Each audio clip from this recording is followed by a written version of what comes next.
little story about myself. October 13th, 2004 was my 49th birthday. It was also the first day of my first round of chemotherapy. 8 rounds later, I did a stem cell transplant. And that worked for about 16 months.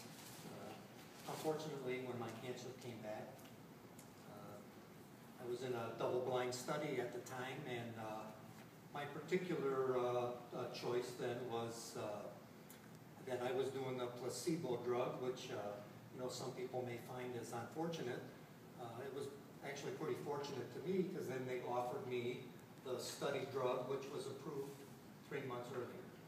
So I was fortunate to think that if it was something else, I would have never had an opportunity to use that drug. So clinical trials are always an important part, and it's the only way they're going to find a cure. So I then started this new drug called Revlimid, and in combination with dexamethasone, I was on that for 46 rounds of chemotherapy. When that failed, I went to Velcade, Doxil, dexamethasone combination, and I used that for 9 rounds. That failed.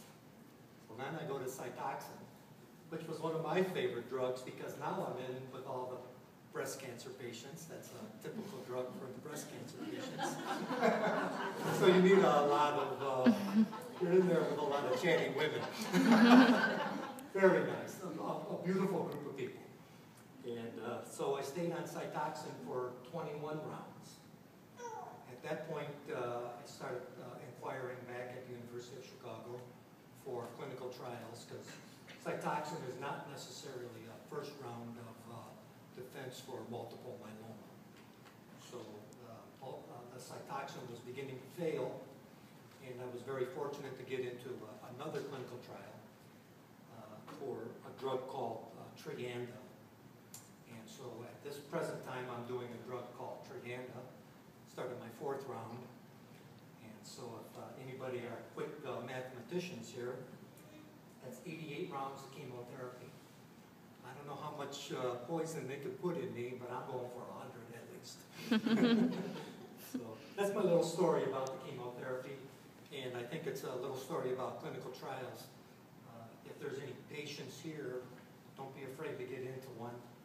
They may not be the best thing for you, but it is the only way that we will find a cure for whatever particular cancer you're battling. When I was first diagnosed with multiple myeloma, I just thought it was arthritis. My bones were hurting, and I didn't quite know why. And so, you're thinking, geez, at some point, never being sick, you think, well, I guess I should go to a doctor, but you keep putting that off. So I got injured at work, and and my back is getting worse and worse, and I'm thinking, boy, I got to do something about this. So I asked our resource manager at work. I says, I'm going to need to go to a doctor. And when he sent me to a doctor, they gave me a shot of cortisone. Said, come back in 3 days. When I came back in 3 days, I could barely walk. And he sent me then, he says, instead of me, I think you need to go to your regular internist. When I went to my internist, he says, Jim, with the history of your back, take these muscle relaxants and see me in a week. I'm thinking, boy. So when I went home, I was very fortunate that the very first doctor called me at home, which you would never think that, what doctor is going to call you at home? But this guy was pretty good and may have saved my life. He called me and he says, what did the blood work say? And he says, he just told me to take some pills. He says, no, you go back there tomorrow and get blood work done.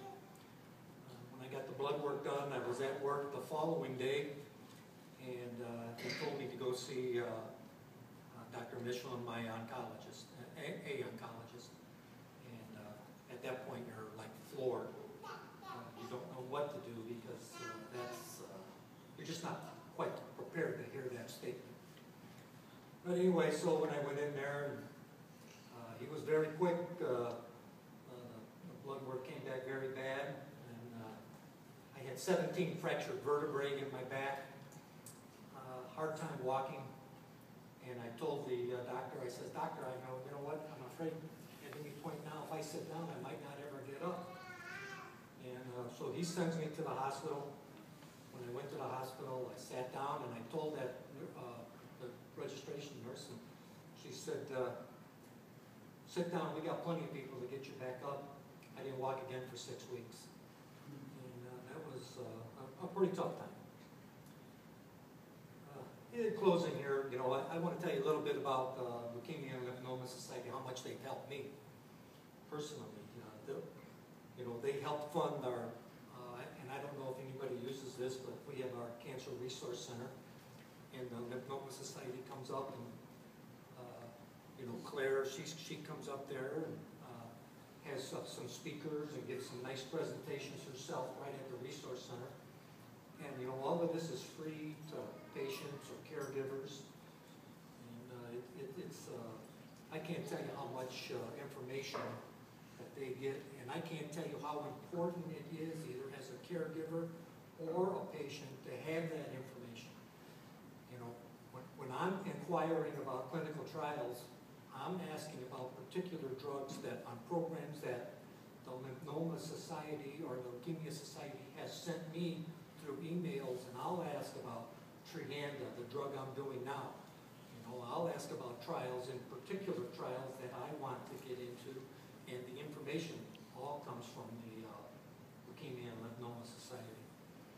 So I can't tell you how much I appreciate that, and plus, like Lauren said, they're very good about financial aid. Claire comes up there. She's done paperwork there for other patients that in our little, I like to call them my sick friends, but they're all just blood cancer patients, but we're all sick. So, but anyway, that's my little story.